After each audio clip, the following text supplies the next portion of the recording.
Magsibak naman tayong kahoy, guys.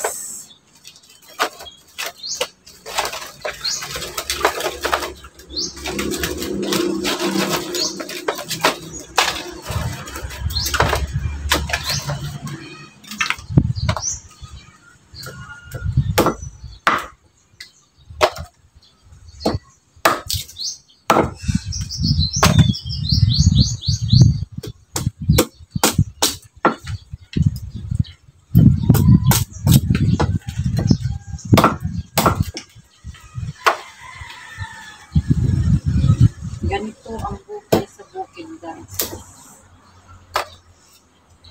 Ganito ang buhay namin sa bukid.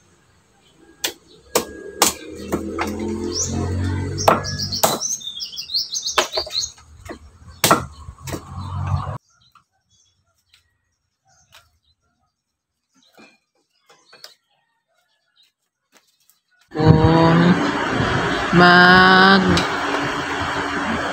sibak ng kahoy para pangpaama ko, guys. Magwawalis naman ako, guys, ng aking pinagsibakan, guys, para malinis yung ating bakuran. Yan.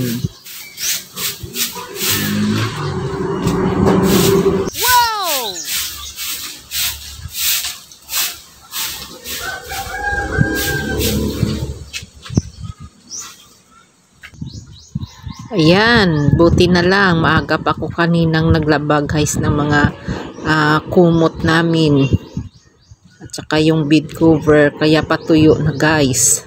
Yan, simpleng buhay lang kami, guys, kasi hindi kami maluho, guys. Yung mga gamit na nakikita nyo, binibili namin yan kasi kailangan, hindi lang sa gusto. Iba kasi, guys, yung gusto sang sa kailangan. Yung gusto, yung parang gusto mo lang yun. Yung kailangan talaga, yung magagamit mo sa araw-araw na hanap buhay. Tulad nito sa amin, bibili ng motor yung asawa ko kasi ginagamit niya yan sa trabaho. At saka, yung sasakyan namin, binili namin para pag umuulan, may masasakyan siya na hindi siya mababasa. Kaya yan, bumibili kami. Pero, yung galaw namin dito, guys, ganun parang kami. Mahirap lang kami, guys. Yan. Ito naman, guys, papakita ko sa inyo yung simpleng loob ng aming inuupahang bahay, guys. Yan, maliit lang. Simpleng-simple lang, guys. Yan ang kainan namin. Ayan. Mga bill ng aming kuryente at sa tubig. Yan, may mga salamin dyan at yung dresser ko, tsaka may dalawang maliit na kwarto lang yan, guys. At tsaka ito yung maliit na sala. Yan. Maliit lang ang sala namin kasi kami lang naman, guys, dito ng dalawang anak lang yung natira dito sa amin. Yan ang kwarto ng aking anak na babae. Yan, yung panganay ko, guys. Yan, maliit lang. Simpleng pamumuhay.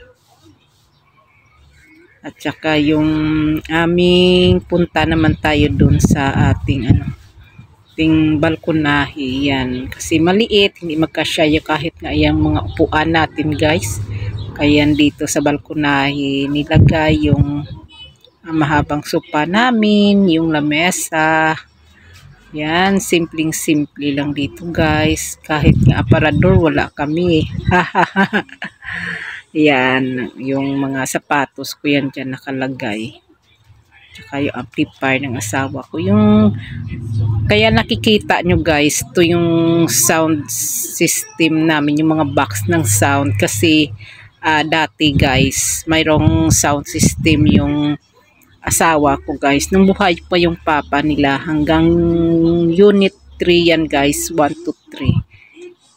Yan, nakakapagod. Nahiga-higa muna ako, guys, kasi naman ako, may susunod pa akong gagawin na trabaho.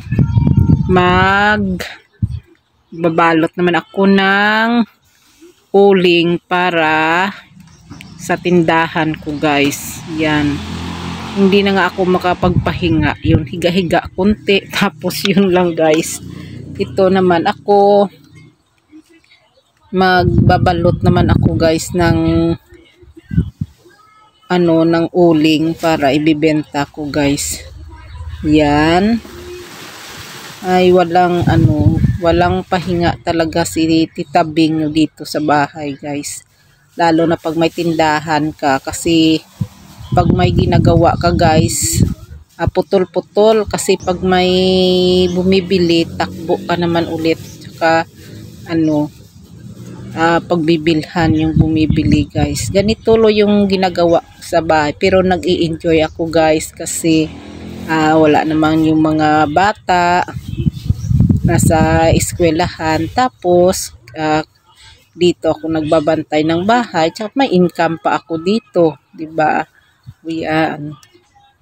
Kaya nagbibisi-bisihan ako pag wala akong nagawa guys sa bahay, parang kasing nang lalambot ako, parang napapagod pa ako lalo. Sanay kasi ako guys sa mga trabaho sa sa bahay, kasi nung una naming nung nagsama kami ng asawa ko, mayroon akong karinderya guys, nagluluto ako. Wala rin akong guys kasama, noon ako lang.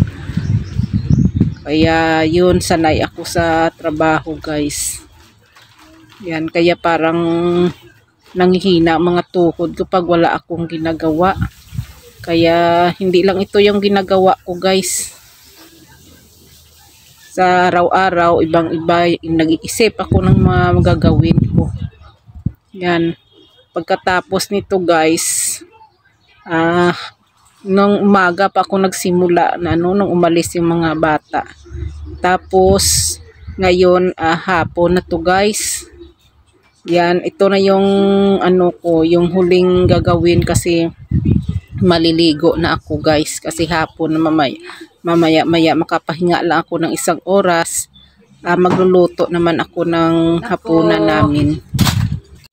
Yan guys, alam kong hindi lang ako ang gumagawa nito. Marami tayong mga ulirang ina na ganito rin ang ginagawa pag wala yung mga anak nila. Kaya mga anak, mag-aral lang kayo mabuti, masaya na kami. Okay guys, tapos na po sa mga gawaing bahay ko. Thank you for watching. Bye. God bless.